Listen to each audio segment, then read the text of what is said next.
Hello everyone, I'd like to thank you for coming. I'd like to read a brief statement. I've had the privilege to serve for the past 20 years as a public representative, 13 as a member of cabinet, 7 as leader of my party, and most of those as Taoiseach of this great country. It has been the most fulfilling time of my life. Working with colleagues, I've had the honour of helping to lead Ireland from unemployment to full employment, from a budget deficit to budget surplus, from austerity to prosperity, through a pandemic in which we saved lives and livelihoods, through Brexit when we prevented a hard border between North and South and protected our place in Europe. I'm proud that we've made the country a more equal and more modern place when it comes to the rights of children, the LGBT community, equality for women and their bodily autonomy. More recently, we've led the country through an inflation and cost of living crisis, the worst of which is now thankfully behind us. We've made significant steps towards affordable childcare and universal healthcare, making access to both more affordable for more people. We've made work pay better, with the implementation of a national living wage, statutory sick pay, lower personal taxes, improved family leave, allowing parents to spend more time with their children in those crucial early years. I'm happy that during my time as Taoiseach we were able to honour my commitment to double spending on the arts, culture and sport. This is making a real difference now and will continue to do so into the future, fostering and assisting the artists and the sportsmen and women of the future.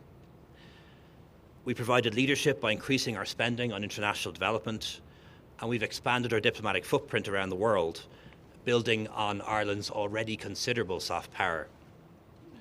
The National Broadband Plan is underway, bringing fibre-based internet connections to every home, school, business and farm and community in Ireland, which the critics said shouldn't be done. We've established the technological universities and the Rural Development Fund, and since 2011 we've quadrupled overall annual investment in public infrastructure. That's meant considerably more investment in priorities like housing, healthcare facilities, school buildings and climate action. And I am deeply proud that we as Irish people welcomed over 100,000 Ukrainian refugees to our shores when they needed our protection, notwithstanding the challenges this brings. In my time as Taoiseach, we reduced consistent poverty and income inequality. Housing construction has more than doubled, with 500 people becoming homeowners each week for the first time, the highest number in almost 2 decades. Of course, there are areas in which we have been much less successful, and some in which we have sadly gone backwards. But I hope you'll forgive me if I leave it to others to point them out on a day like this. They will receive plenty of airtime and column space. When I became party leader and Taoiseach back in June 2017, I knew that one part of leadership is knowing when the time has come to pass on the baton to somebody else, and then having the courage to do it. That time is now. So I am resigning as President and leader of Fine Gael effective today, and will resign as Taoiseach as soon as my successor is able to take up that office.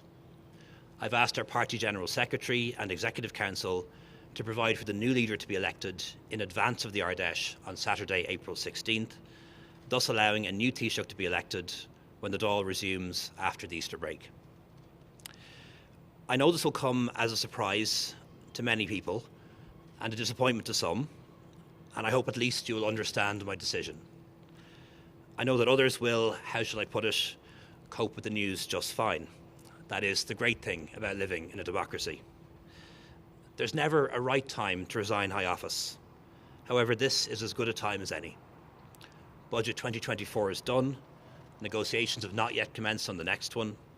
The institutions of the Good Friday Agreement are working again, and our trading relationship with the UK in the post-Brexit era is settled and stable. The new Taoiseach will have a full 2 months to prepare for the local and European elections, and up to a year before the next general election. My reasons for stepping down are both personal and political. I believe this government can be re-elected, and I believe my party, Fine Gael, can gain seats in the next Dáil. Most of all, I believe the re-election of this three-party government would be the right thing for the future of our country, continuing to take us forward, protecting all that's been achieved and building on it.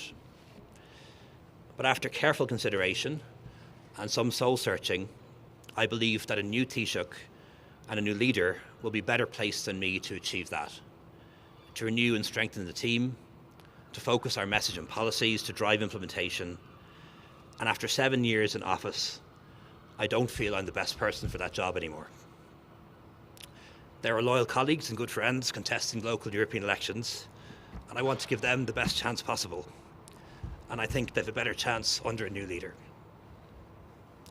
I am standing aside in the absolute confidence that the country and the economy are in a good place, and that my colleagues in government from all three parties, Fine Gael, Fianna Fáil and the Greens and the Oireachtas, will continue to work hard for the nation's best interests. On a personal level, I've enjoyed being Taoiseach, leader and a cabinet member since March 2011. I've learned so much about so many things, met so many people who I'd never have got to meet, been to places I would never have seen, both home and abroad. And I am deeply grateful for it. And despite the challenges, would wholeheartedly recommend a career in politics to anyone who's considering it. However, politicians are human beings and we have our limitations.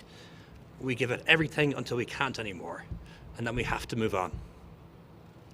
I will, of course, continue to fulfil my duties as Taoiseach until a new one is elected, and will remain as constituency TD for Dublin West. I know inevitably there'll be speculation as to the quote-unquote real reason for my decision. These are the real reasons. That's it. I have nothing else lined up. I have nothing in mind. I have no definite personal or political plans. But I'm really looking forward to having the time to think about them.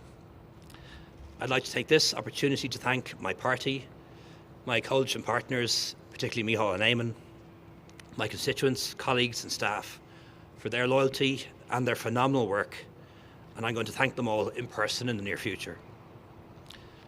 Most of all, I want to finish by thanking the people of Ireland for giving me the opportunity to serve them, and I promise I'll keep working for Ireland and my community in any way I can in the future. Thank you very much.